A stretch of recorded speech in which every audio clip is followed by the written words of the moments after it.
Good evening मेरे प्यारे साथियों। कैसे हैं आप सब लोग। आशा है कि आप सब लोग कुशल मंगल से होंगे और आपकी जो पढ़ाई है बहुत ही शानदार तरीके से चल रही होगी। जुड़ जाइए मेरे प्यारे साथियों आप सब लोग। आज जो है हम इस सेशन में आपका बहुत ही इंटरेस्टिंग टॉपिक जो चल रहा है जिसका नाम है, क्या टॉपिक पढ़ रहे हैं हम, तो आप कहोगे सर बौद्ध धर्म के बारे में पढ़ रहे हैं। और अभी तक जो है हमने बौद्ध धर्म की 2 क्लासें पढ़ ली। आज जो है आपकी बौद्ध धर्म की लास्ट क्लास होने वाली है जिसमें आपको बहुत सारी नई चीजें देखने को मिलेगी जो पेपर में क्वेश्चन देखने को मिलते हैं। क्या होता है कि हम थोड़ा बहुत पढ़ लेते हैं और सोचते हैं कि हमारा टॉपिक क्लियर हो गया, जबकि ऐसा नहीं होता। जब तक कि हम उसके क्वेश्चन में सॉल्व नहीं करेंगे तब तक आपका टॉपिक क्लियर नहीं माना जाता है। तो आप सब लोग जल्दी से इस वीडियो के लिंक को शेयर कर दीजिए और अपने साथियों को भी जुड़ने के लिए कह दीजिए, है ना। चलिए आइए इस टॉपिक को हम आगे बढ़ाते हैं।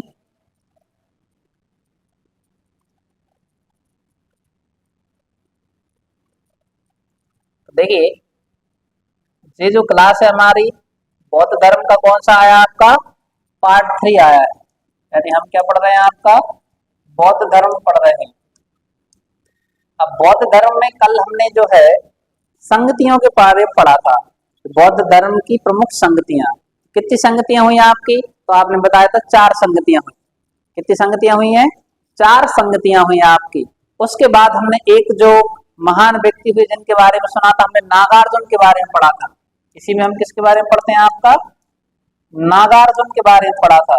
नागार्जुन को हमने क्या कहा है, नागार्जुन को जो है इन्हें भारत का आइंस्टीन कहते हैं। इन्हें क्या कहा जाता है, भारत का आइंस्टीन कहा जाता है। जी हमने पढ़ा है। अब इन्होंने जो है एक रचना है, इनकी एक पुस्तक की रचना है, वो आपको याद रखना है। नागार्जुन ने जो इनकी प्रसिद्ध रचना कौन सी है आपकी, तो माध्यमिक कारिका। इनकी किताब का नाम क्या है आपका, माध्यमिक कारिका। जी आपको याद रखना ये किसकी किताब है, तो आप बताओगे नागार्जुन द्वारा लिखित ये रचना है आपकी, जिसका नाम क्या है, माध्यमिक कारिका। इसी में जो है उन्होंने शून्यवाद के बारे में बताया है। इसी में किसके बारे में बताया है, शून्यवाद के बारे में। ये आपको याद रखना किसके बारे में, नागार्जुन के बारे में कहा जाता है, ठीक है ना। अब जो है आगे हम थोड़ी सी और बात करते हैं। यही जो है आपके बौद्ध धर्म में ही, इसमें बौद्ध धर्म में आपको कुछ चीजें और देखने को मिलती हैं। जैसे एक आपने नागार्जुन के बारे में पढ़ लिया, अन्य और भी व्यक्ति हैं जिनके बारे में जानकारी मिलती है। यही हमें हेनसांग के बारे में भी जानकारी मिलती है। किसके बारे में मिलती है, हेनसांग के बारे में भी जानकारी मिलती है। और आगे हम बात करने वाले हैं एक जिनका नाम था मैत्रेय, मैत्रेय नाथ के नाम से इनकी जानकारी मिलती है। तो मैत्रेय नाथ कौन थे, तो आपको इनके बारे में भी याद रखना। मैत्रेय नाथ ने जो है किसकी स्थापना की है, इसकी स्थापना विज्ञानवाद की स्थापना की है इन्होंने। इन्होंने किसकी स्थापना की थी, आपकी विज्ञानवाद की स्थापना की। तो अगर आपसे पूछा जाए विज्ञानवाद की स्थापना किसने की है आपकी, तो आप बताओगे मैत्रेय नाथ ने की है। इसकी जो है स्थापना किसने की है, स्थापना की है आपकी मैत्रेयवाद। मैत्रेयवाद को एक और नाम से भी जाना जाता है, तो उसका नाम क्या है, योगाचार संप्रदाय। मैत्रेयवाद को भी एक और नाम से किस जानते हैं आपका, तो आप बताओगे योगाचार संप्रदाय।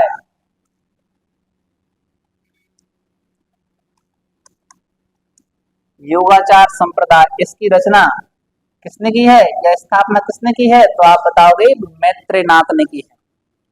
अब आप कहोगे मैत्रेय नाथ ने तो इसका विकास कर दिया। अब हमें यही एक और शब्द मिलता है,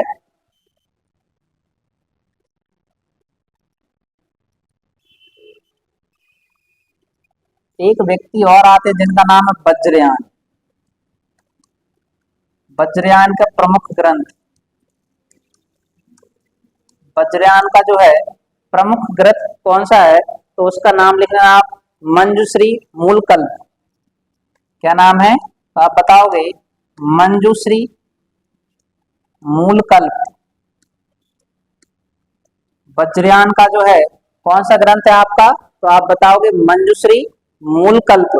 एक और ग्रंथ है जिसका नाम है गुह्य समाज।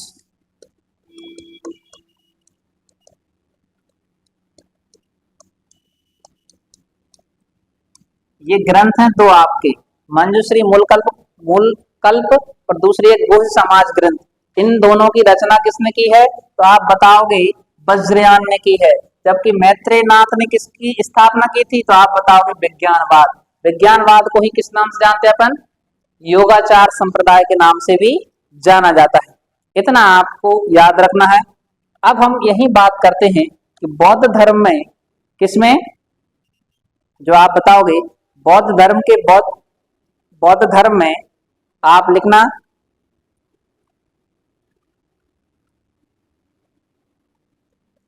यानी बुद्ध ने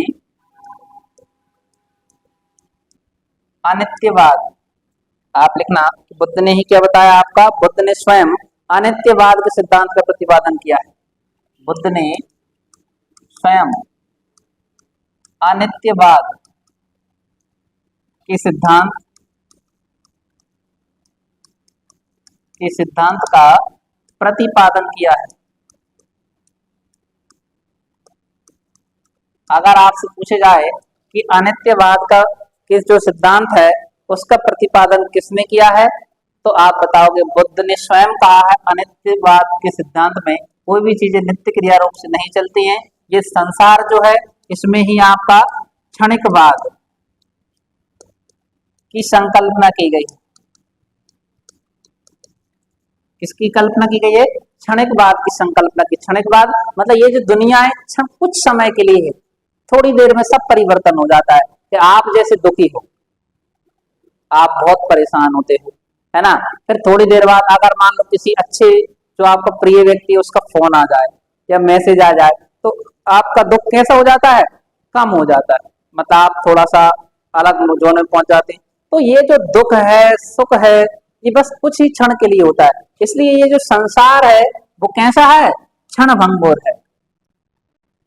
यही बौद्ध धर्म में भी कहा गया क्या, ये जो संसार है क्षणिकवाद, यानी बुद्ध ने स्वयं अनित्यवाद के सिद्धांत का प्रतिपादन किया है। दुनिया में कुछ न कुछ घटनाएं प्रतिनित्य घट रहती हैं आपकी। अब याद रखना, यही हम बात करते हैं मैत्रेय की। मैत्रेय को भावी बुद्ध कहा जाता है। मैत्रेय को भावी बुद्ध कहा गया है, ये भी आपको याद रखना है। मैत्रेय को क्या कहा गया आपका, तो आप बताओगे मैत्रेय को जो है भावी बुद्ध कहा गया है। ठीक है ना। अब देखिए एक और आता है आपका, एक और आता है आपका कि जिसको आप सुनते हैं पद्म पाणी। क्या शब्द आता है आपका, पद्म पाणी। क्या शब्द आता है आपका, तो आप बताओगे पद्म पाणी। पद्म पाणी का मतलब होता है जिसमें जो आपके बुद्ध है वो हाथ में कमल लिए हुए हैं। इसमें क्या होते हैं आपके हाथ में कमल लिए हुए। पद्म पाणी मतलब हाथ में आपके कमल लिए होते हैं, उन्हें पद्म पाणी के नाम से भी जाना जाता है। किसको जाना जाता है, तो आप बताओगे किनको जाना जाता है, तो मैत्रेय को जाना जाता है। जिन्हें अपन ने क्या कहा था, इन्हें ही हमने भावी बुद्ध कहा था। इन्हें ही क्या कहा जाता है, भावी बुद्ध के नाम से भी जाना जाता है। अब इनका प्रधान गुण कौन सा है, इनका जो है प्रधान जो गुण है उसको जाना जाता है किस नाम से, तो आप बताओगे मंजुश्री के नाम से जाना जाता है। किस नाम से जाना जाता है, इनका जो प्रधान गुण है वो दया है। इनका प्रधान गुण क्या है आपका, तो दया है। दया होने के साथ बाद ही इन्हें मंजुश्री क्या कहा गया है, मंजुश्री के एक हाथ में खड़क और दूसरे हाथ में पुस्तक रहती है, इन्हें मंजुश्री कहा गया है। जिनके हाथ में, जिनके एक हाथ में खड़ग और दूसरे हाथ में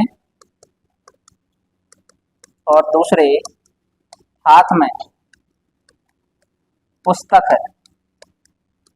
जी आपको याद रखना, किसके हाथ में रहती है आपकी, तो आप बताओगे मंजूश्री।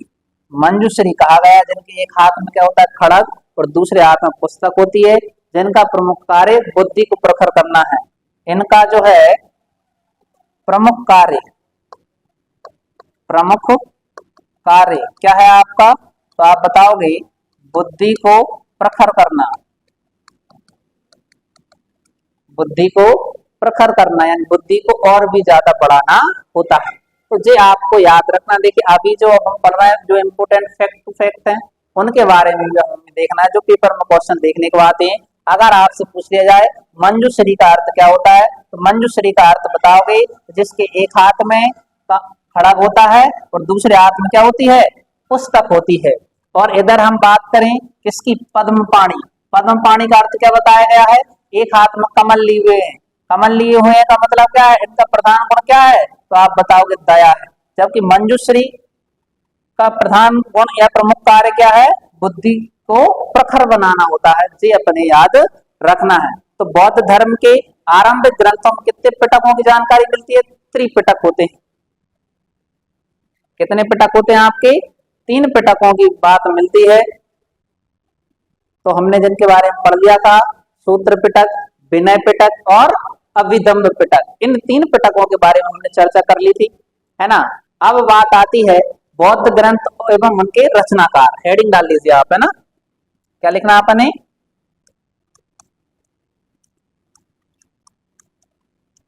बौद्ध ग्रंथ एवं उनके रचनाकार। ये भी आपको नाम याद रखना है। पहला जो बौद्ध ग्रंथ है जिसको हमने नाम पढ़ा तो मिलिंद पन्हो।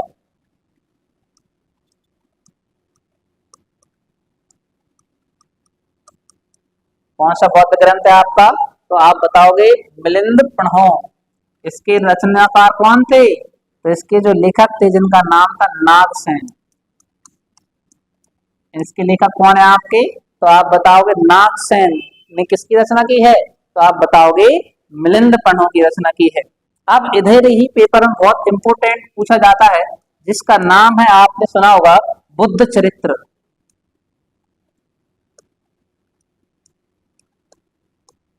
बुद्ध चरित्रम, जिसकी रचना है अश्वघोष। बुद्ध चरित्र और भी नाम मिलते हैं आपको, जिसका नाम है सौदरानंद। कौन सी आपकी, सौदरानंद। एक और नाम लिख लीजिए जिसका नाम है सारीपुत्र प्रकरण।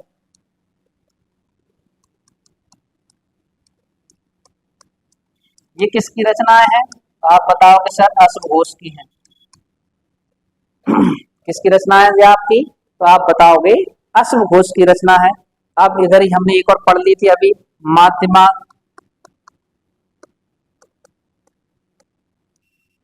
माध्यमिक कारिका।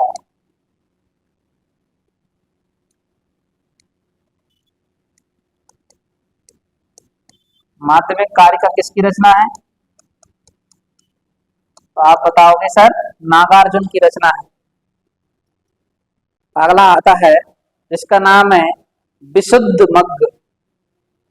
अगली लिख लीजिए कौन सी रचना आपकी, तो आप बताओगे विशुद्ध विशुद्धि मग्ग। विशुद्धि मग्ग किसकी रचना है, तो आप बताओगे उनका जो नाम है बुद्ध घोष।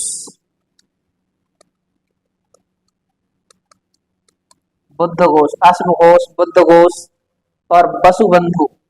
अगले कौन आते हैं जिन्होंने किसकी रचना की है, अभिदम्भ घोष की। अभिदम्भ घोष की रचना किसने की है आपकी, उनका नाम है वसुबंधु। कौन है आपके, वसुबंधु। तो ये आपको प्रमुख जो उनके ग्रंथ हैं उनके रचनाकार भी याद रखना है, जो पेपर में आपसे क्वेश्चन पूछे ही पूछे जाते हैं। कितना क्लियर है, समझ में आया कि नहीं आया, ये आपको याद करना ही पड़ेगा मेरे प्यारे साथियों। अगर आप याद नहीं करोगे तो आपके नंबर पेपर में कम रह जाएंगे, है ना। इनको आप याद कर लेना अच्छे से। अब हम बात करते हैं आगे किसकी। तो अगर देखो एक मूर्ति है जिसको हम बोलते हैं बुद्ध की भूमि स्पर्श मुद्रा। एक शब्द आता है क्या, बुद्ध की भूमि स्पर्श मुद्रा। कौन सी आपकी, बुद्ध की जो है भूमि स्पर्श मुद्रा, जिसमें जो बुद्ध है आपके, जैसे भगवान विष्णु लेटे रहते हैं ना आपके शेषनाग पर, ऐसे जो है आपके बुद्ध को भूमि स्पर्श मुद्रा में बताया गया है, ठीक है ना। ये इनकी जो मूर्ति है बुद्ध की भूमि स्पर्श मुद्रा में मूर्ति, ये कहाँ पर है मूर्ति आपकी, तो आप बताओगे सर ये सारनाथ में है। कहाँ पर है आपकी, सारनाथ में है, जो गुप्त काल से संबंधित है। सारनाथ में किससे संबंधित है आपकी, आप बताओगे कि सर ये गुप्त काल से संबंधित है।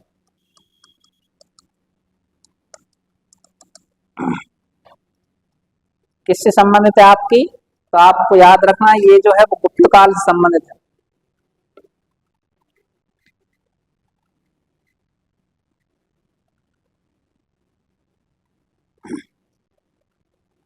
देखिए आगे बढ़ते हैं। अब बात करते हैं प्राचीन काल में।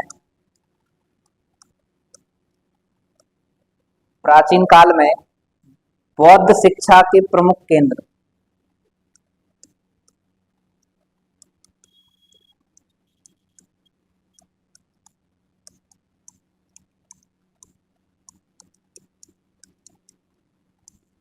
प्राचीन काल में बौद्ध शिक्षा के प्रमुख केंद्र कौन कौन से हुआ करते थे, तो आप बताओगे सर 3 केंद्र थे। कितने केंद्र थे आपके, 3। 3 कौन कौन से थे, तो पहला जो है आपका उसका नाम था नालंदा। कौन सा आपका, नालंदा। दूसरा था वल्लभी।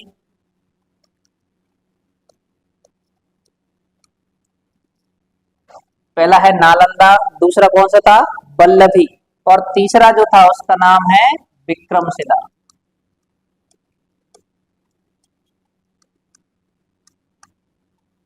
तीनों के नाम आपको याद रखना। कितने केंद्र हुआ करते थे आपके, 3 केंद्र हुआ करते थे, जिनके नाम कौन कौन से हैं आपके, तो आप बताओगे नालंदा, वल्लभी और विक्रमशिला। ये प्रमुख शिक्षा केंद्र हुआ करते थे। अब इनके बारे में और क्वेश्चन कैसे बनता है, नालंदा जो है किन की शिक्षाओं से संबंधित था, तो याद रखना नालंदा में महायान बौद्ध धर्म की शिक्षा केंद्र था। ये किसका शिक्षा केंद्र था, महायान शाखा की शिक्षा केंद्र, महायान शाखा की शिक्षा केंद्र था। महायान शाखा का शिक्षा केंद्र हुआ करता था कौन सा आपका, नालंदा। और वल्लभी जो था वो हीनयान, हीनयान शाखा का केंद्र था, का शिक्षा केंद्र। तो 2 याद रखना आपको, नालंदा किस शाखा का था आपका, महायान, और वल्लभी किस शाखा का था आपका, तो आप बताओगे सर हीनयान शाखा का था। अब हम बात करते हैं किसकी, तीसरा जो आता है जिसका नाम है विक्रमशिला। कौन सा आता है आपका, विक्रमशिला की अगर हम बात करते हैं तो विक्रमशिला महाविहार की जो स्थापना है, इसकी जो स्थापना है पाल वंश के शासक, पाल वंश के शासक जिनका नाम क्या था आपका, धर्मपाल ने कराई थी। धर्मपाल ने कराई जी, आपको याद रखना। विक्रमशिला विश्वविद्यालय की स्थापना किसने करवाई आपकी, पाल नरेश धर्मपाल ने करवाई थी, जिसने जो यहाँ पर मंदिर और मठ बनवाए। इसने यहाँ पर क्या बनवाए थे आपके, इसने जो यहाँ पर मंदिर और मठ बनवाए। क्या क्या बनवाया था? मंदिर और मठ बनवाए थे। किसने बनवाए थे? तो आप बताओगे धर्मपाल। धर्मपाल किस वंश का शासक है? तो आप बताओगे पाल वंश का शासक है। अब यही हम बात करते हैं कि 5वीं शताब्दी के मध्य गुप्तों के समय नालंदा विश्वविद्यालय अस्तित्व में आया था। नालंदा जो विश्वविद्यालय है किसके समय आया था? गुप्तों के समय अस्तित्व में आया। किसके समय आया था? तो आप बताओगे गुप्तों के समय अस्तित्व में आया था। ठीक है ना। और सर्वप्रथम कुमार गुप्त ने नालंदा में बौद्ध विहार को दान दिया था। यही हम बात करते हैं, इनको जो दान है, दान सर्वप्रथम किसने दिया था? तो आप बताओगे कुमार गुप्त। फर्स्ट नहीं, सर्वप्रथम दान किसने दिया था? तो आपको याद रखना, नालंदा को जो सर्वप्रथम जो दान दिया है वो कुमार गुप्त फर्स्ट ने दिया था। इसके कारण आगे जो है दान देने वाले बढ़ते गए, जैसे बुद्ध गुप्त, तथागत गुप्त और बलादित्य। इसके बाद हम बात करते हैं आगे चलकर, आगे यानी अपन बात कर सकते हैं बाद में किस किसने आपका दान दिया हुआ है? बाद में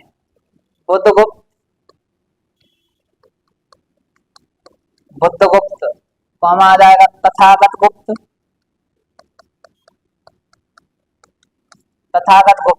और एक और आते हैं जिसका नाम है बलादित्य या बालादित्य, ने दान दिया। ने दान दिया। किसने दिया?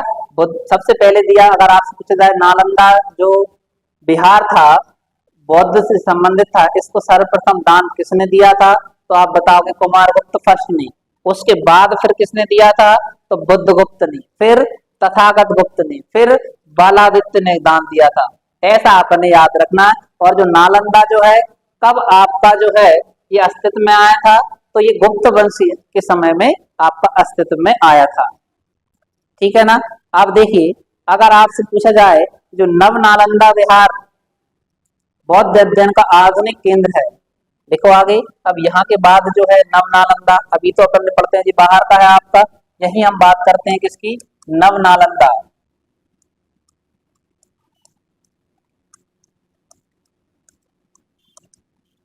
नव नालंदा महाविहार। नव नालंदा महाविहार बौद्ध धर्म का आधुनिक शिक्षा केंद्र है। अगर पूछा जाए कि जो है नव नालंदा विहार महाविहार कहाँ पर है, तो आप बताओगे ये जो नव नालंदा विहार है ये बिहार में ही है। कहाँ पर है आपका? बिहार में है। जिसे जिसे बिहार सरकार ने वर्ष 1951 नालंदा में स्थापित किया। जो बिहार में ही है। अब नालंदा जो नव नालंदा बिहार है, लिखना जिसे इसे बिहार सरकार ने 1951 में नालंदा में स्थापित करवाया। नालंदा में स्थापित करवाया। देखो पुराना आपका नालंदा विश्वविद्यालय था, उसके अंदर ही अब किसकी स्थापना हो गई? आपकी नव नालंदा महाविहार, जो आधुनिक शिक्षा केंद्र के नाम से भी जाना जाता है, जिसमें बौद्ध अध्ययन का आधुनिक केंद्र है। याद रखना, ये किसका केंद्र है? तो आप बताओगे बौद्ध अध्ययन का। बौद्ध अध्ययन का कैसा है? आप बताओगे आधुनिक केंद्र है। बौद्ध अध्ययन का कैसा है? आधुनिक केंद्र है। कौन सा आपका? नव नालंदा महाविहार। ठीक है ना। अब हम यही बात करते हैं किसकी? एक शब्द आता देखने को मिलता है हमें यहाँ पर, चैत्य। क्या शब्द आता है हमारा? आपको बताना चैत्य। चैत्य जो है इसका शाब्दिक अर्थ होता है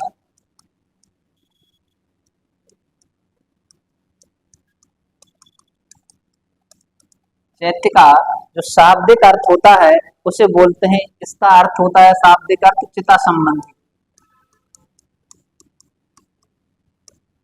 चिता संबंधी, जैसे कि हिंदू धर्म में चिताओं का वर्णन मिलता है, वैसे ही बौद्ध धर्म में चैत्य का वर्णन मिलता है। किसका वर्णन मिलता है? चैत्य का। यही हम बोलते हैं। चैत्य का ही एक और नाम आपको देखने को मिलेगा, अन्य नाम। अन्य नाम बोलते हैं इससे स्तूप। जी सुना होगा आपने, स्तूप तो नाम सुना होगा है ना। चैत्य को ही क्या कहा जाता है? स्तूप कहा जाता है। इनमें जो है स्तूप, इनमें महापुरुषों की अस्थियों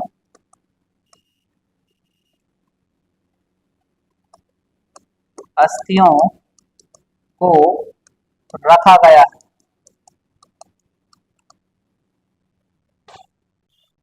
किसको रखा गया है? आपका महापुरुषों के धातु अवशेष या अस्थियों को रखा गया है। और चैत्य ग्रहों, आगे लिखना, चैत्य ग्रहों के पास भिक्षुओं के रहने के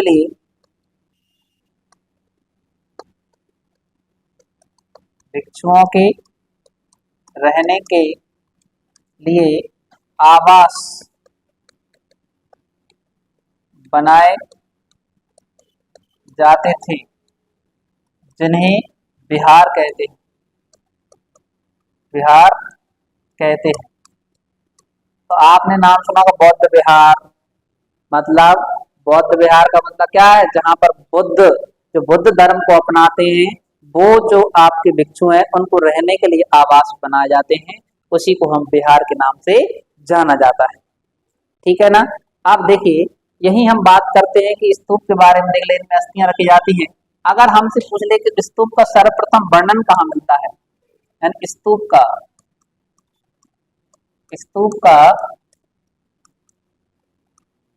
सर्वप्रथम वर्णन ऋग्वेद में मिलता है।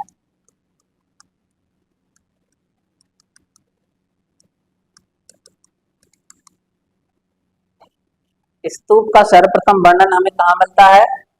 तो आप बताओगे ऋग्वेद में मिलता है। और इसके अतिरिक्त कहाँ पर मिलता है? इसके जो है अतिरिक्त किसका वर्णन? स्तूप का जो वर्णन है, इसके अतिरिक्त कहाँ पर मिलता है? अथर्ववेद, वाजस्नेयी संहिता,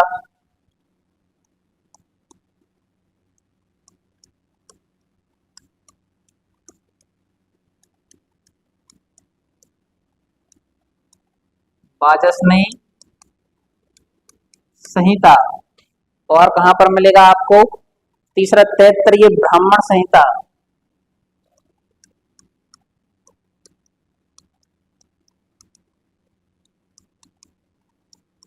तैत्तरीय ब्राह्मण संहिता। और अगला जो आता पंचविंश ब्राह्मण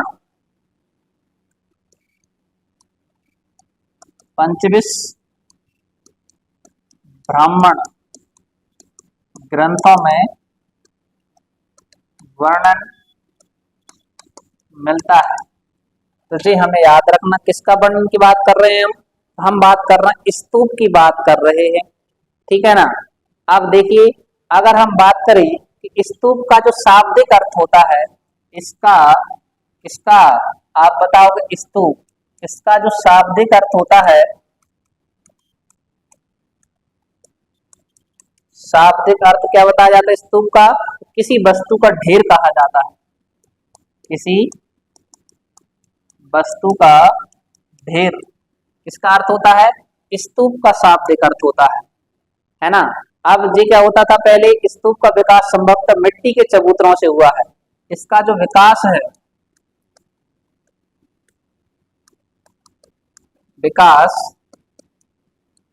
संभवतः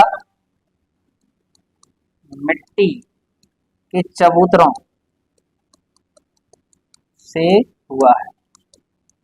अब देखो, थोड़ा सा अगर हम बात करना चाहें कि पहले जमाने में आपने देखा होगा जो लोग गांव पर रहते तो उनके दादाजी वगैरह होते थे, परदादा होते थे, वो उनको जहां पर जलाया जाता था, यानी उनका दाह संस्कार जहां पर किया जाता था, तो उनके जिस जगह पर, मान लीजिए यहाँ पर किसी इतनी जगह पर किसी व्यक्ति का दाह संस्कार हुआ है, तो यहीं पर वो क्या बना देते हैं, चबूतरा बना देते थे। समझ में आ रहा है कि नहीं, जिसके ऊपर से कोई व्यक्ति गुजरे ना, ऐसा जो होता था, इसी के उपयोग करके ऐसे फिर वो स्तूप बनाने लगे। क्या बनने लगे थे आपके, स्तूप। ऐसे आपका स्तूप होता है।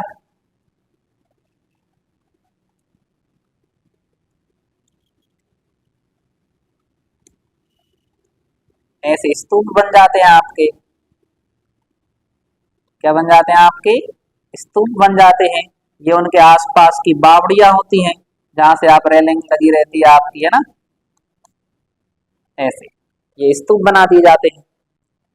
तो देखो स्तूप का मतलब समझ में आया ना आपको, संभवतः जहां पर आपकी मिट्टी के चबूतरों से इनकी शुरुआत हुई है, और जो है शुरुआत होने के बाद जहां पर जिस व्यक्ति का दाह संस्कार होता है, उसकी अस्थियों को वहीं रख दिया जाता है और आपके आसपास की जगह को कवर कर दिया जाता है। ऐसे ही ये अस्थियां बौद्ध धर्म भगवान बुद्ध की अस्थियों को अलग अलग जगह रखा गया, और उनके शिष्यों की अस्थियों को भी अलग अलग जगह रखा गया।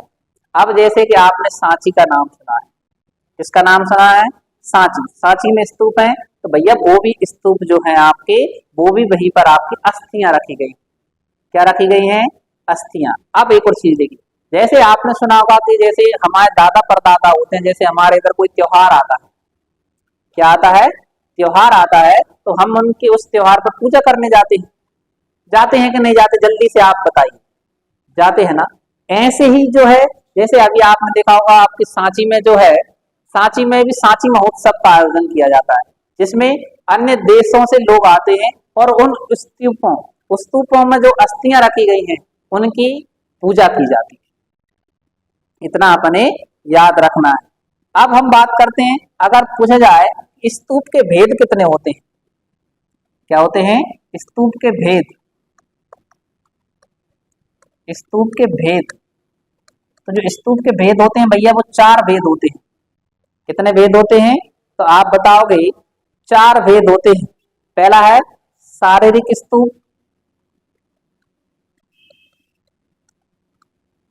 पहला कौन सा आपका, तो आप बताओगे शारीरिक स्तूप। दूसरा कौन सा है, दूसरा नाम लिख लीजिए आप, पारिभौगिक स्तूप।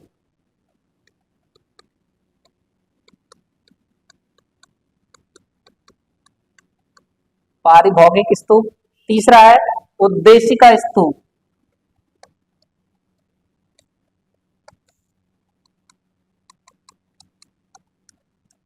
और जो चौथा है आपका, उसका नाम लिख लीजिए आप, पूजार्थक स्तूप।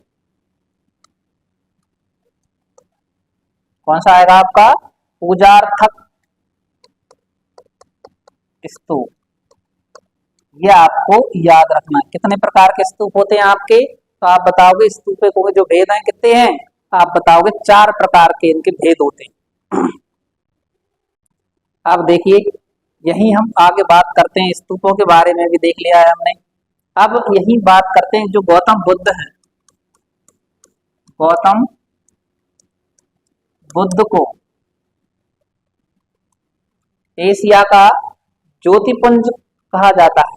गौतम बुद्ध को एशिया का ज्योतिपुंज, ज्योतिपुंज कहा जाता है।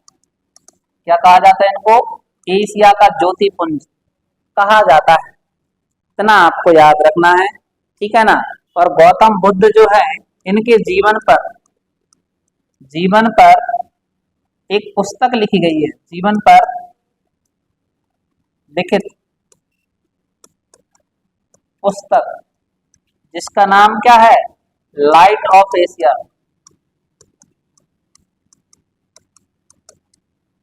लाइट ऑफ एशिया, ये पुस्तक है आपकी। ये किसने लिखी है, एडविन अर्नाल्ड ने लिखी है। इसके जो लेखक हैं, उनका नाम क्या है आपका, एडविन अर्नाल्ड।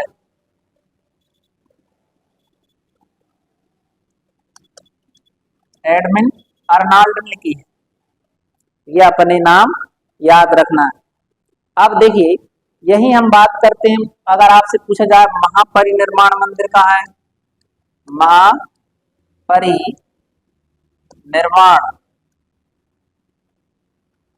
मंदिर, तो अगर आपसे पेपर में क्वेश्चन आता है तो बताइए महापरिनिर्वाण मंदिर कहाँ पर है, तो आप बताओगे ये जो है उत्तर प्रदेश के कुशीनगर में है। कहाँ पर है आपका महापरिनिर्वाण मंदिर, कहाँ पर है आपका उत्तर प्रदेश के कुशीनगर जिले में स्थित है। अब इसके बाद अगर पूछा जाए इस जो मंदिर में स्थापित भगवान बुद्ध की मूर्ति है, इधर जो है इसमें बुद्ध की मूर्ति है का उत्खनन कब ये प्राप्त हुई थी, तो इसका जो उत्खनन हुआ था वो 1876 में हुआ था। कब हुआ था, 1876 में हुआ था। इसमें जो है मूर्ति जो है वो लेटी हुई मुद्रा में है, लेटी हुई मुद्रा में है। कितनी बड़ी है, तो आप बताओगे 6.10 मीटर, 6.10 मीटर की मूर्ति है। इससे यह पता चलता है कि जो भगवान बुद्ध की जो मृत्यु है वो 80 वर्ष की आयु में हो गई थी, और वो जो है अपनी उनकी आत्मा पार्थिव शरीर को छोड़कर चली गई थी, और वो मृत्यु के बंधन से मुक्त हो गए थे, जिन्हें निर्वाण की प्राप्ति हो गई थी। किसकी प्राप्ति हो गई थी आपकी, तो आप भगवान बुद्ध को निर्वाण की प्राप्ति हो गई थी, ऐसा इस मध्य से हमें साक्ष्य देखने को मिलते हैं। ठीक है ना भैया। अब एक क्वेश्चन आता है कि बुद्ध धर्म का प्रचार करने के लिए श्रीलंका कौन गया था। यही हम बात, अगर क्वेश्चन आ जाए कि बुद्ध धर्म का प्रचार करने श्रीलंका कौन गए, तो आपको याद रखना बौद्ध धर्म का प्रचार करने के लिए श्रीलंका अशोक ने अपने पुत्र और पुत्री को भेजा था। श्रीलंका कौन गए थे, तो आप बताओगे जिनका नाम क्या था, आप उन दोनों का नाम बताओगे। दो भाई बहन थे, एक पुत्र और पुत्री, महेंद्र और संघमित्रा। कौन कौन गए थे आपके, महेंद्र और संघमित्रा। बुद्ध धर्म का प्रचार करने के लिए श्रीलंका कौन गए, तो आप बताओगे महेंद्र और संघमित्रा। किसने भेजा था इनको, तो इनको जो भेजा था वो इनके पिताजी यानी अशोक मौर्य ने भेजा था। ये दोनों कौन थे इसके, ये इनका पुत्र था और ये इनकी कौन थी, पुत्री थी, महेंद्र और संघमित्रा, जो बौद्ध धर्म का प्रचार करने के लिए कहाँ गए थे आपके, श्रीलंका गए थे, है ना। यहाँ तक आपको याद रखना है। अब थोड़ी सी चीजें और आती हैं कि अगर पूछा जाए विश्व का सबसे बड़ा बुद्ध मंदिर कहाँ पर है, यही हम आगे बात करते हैं क्या, कि विश्व का सबसे बड़ा बुद्ध मंदिर, तो विश्व का अगर सबसे बड़ा बुद्ध मंदिर पूछा जाए तो आप बताओगे जावा इंडोनेशिया में। कहाँ पर है आपका, जावा इंडोनेशिया।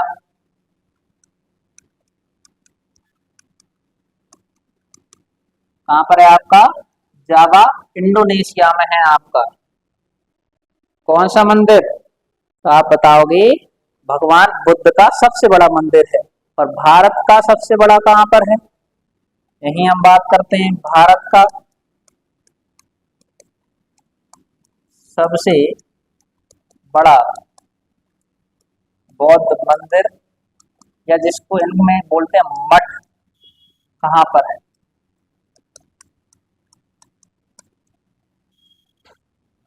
तो आप इसका जो आंसर बताएंगे उसका नाम है, जो है उसका नाम है तवांग मठ। कौन सा है आपका, तवांग मठ। तो जो तवांग मठ कहाँ पर है, ये अरुणाचल प्रदेश में तवांग घाटी के पास है। ये कहाँ पर है आपका, तो आप बताओ अरुणाचल प्रदेश। अरुणाचल प्रदेश में कहाँ पर है आपका, तो आप बताओ तवांग घाटी के पास। कहाँ पर है आपका, तो आप बताओगे तवांग मठ, अरुणाचल प्रदेश तवांग घाटी के पास में है। इतना आपको याद रखना है, जल्दी से नोट कर लीजिए आप इनको, है ना। तो थोड़े से और चीजें देखते हैं अपन।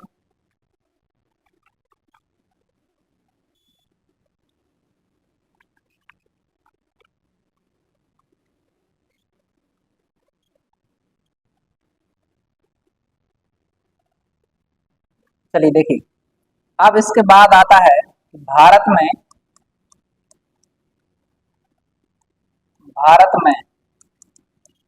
कुल बौद्ध तीर्थ स्थल, भारत में कुल बौद्ध तीर्थ स्थल या बौद्ध स्थल कितने हैं, कहाँ कहाँ पर है, तो आप बताओगे 4 देखने को मिलते हैं। देखो वैसे तो छोटे छोटे बहुत सारे हैं, लेकिन प्रमुखता अगर हम उन क्षेत्रों की बात करें तो वो कहाँ कहाँ पर है, वो हमें याद रखना। वैसे तो भगवान हर घर में भगवान है, जैसे आप ज्योतिर्लिंग पढ़ते हैं, कितने ज्योतिर्लिंग है, 12 यानी 12 ज्योतिर्लिंग है। वैसे तो कण कण में शंकर है। ऐसे इनके जो प्रमुख है वो तीर्थ स्थल है, वो कौन कौन से हैं, तो उनके नाम लिखना है। सबसे पहला जो है आपका 4 कौन कौन से हैं, कितने हैं आपके 4। अब वो 4 हैं कौन कौन से, उनके नाम भी हमें याद रखना है। पहला कहाँ पर है, लुम्बिनी, कहाँ पर है आपका लुम्बिनी। दूसरा कहाँ पर है, आप बताओगे बोध गया, कहाँ पर है, बोध गया। तीसरा कहाँ बताओगे, आप बताओगे सारनाथ। और पांचवा कहाँ पर है, तो पांचवा अपन बता देंगे कुशीनगर।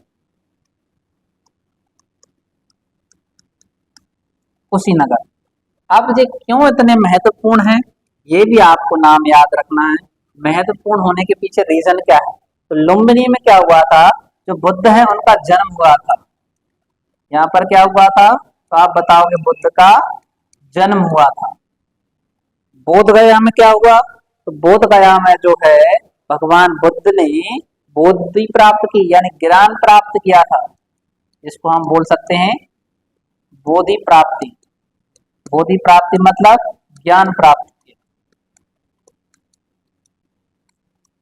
और सारनाथ में क्या हुआ, तो इन्होंने प्रथम उपदेश दिया था,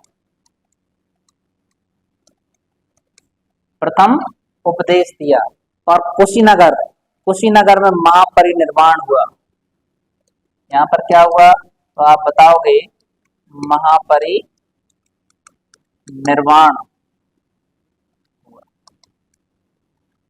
ये प्रमुख 4 जो है तीर्थ स्थल देखने को मिलते हैं, ये आपको याद रखना है। यही हम बात करते हैं। एक और क्वेश्चन आता है आपका, क्या कि दीक्षा भूमि कहाँ पर है,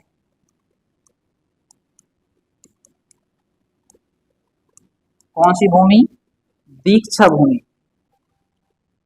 तो दीक्षा भूमि कहाँ पर है, तो दीक्षा भूमि आप बताओगे सर ये नागपुर में है। कहाँ पर है, नागपुर में। ये क्या है, तो यहाँ जो है भारत में बौद्ध धर्म का पुनरुत्थान हुआ था। दीक्षा भूमि यानी यहीं से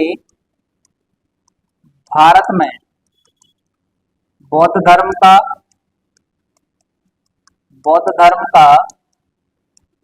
पुनरुत्थान हुआ। ये आपको याद रखना है। अगर पूछा जाए कि बौद्ध धर्म का पुनरुत्थान कहाँ से हुआ, आप बताओगे दीक्षा भूमि। दीक्षा भूमि कहाँ पर है, तो आप बताओगे नागपुर में, है ना। अब यही हम बात करते हैं सबसे ज्यादा बौद्ध धर्म को मानने वाले लोग कहाँ हैं। सबसे ज्यादा बौद्ध धर्म को मानने वाले लोग कहाँ पर हैं, तो आप बताओगे सबसे ज्यादा बौद्ध धर्म किस देश में माना जाता है, मानते हैं लोग, चीन में।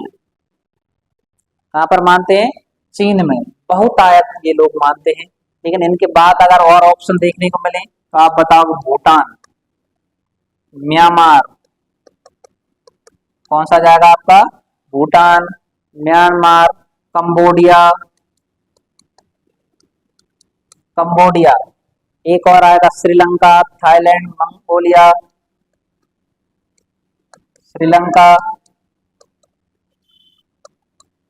थाईलैंड, मंगोलिया, लाओस, कौन सा आता है? लाओस में बहुतायत लोग बौद्ध धर्म को मानते हैं।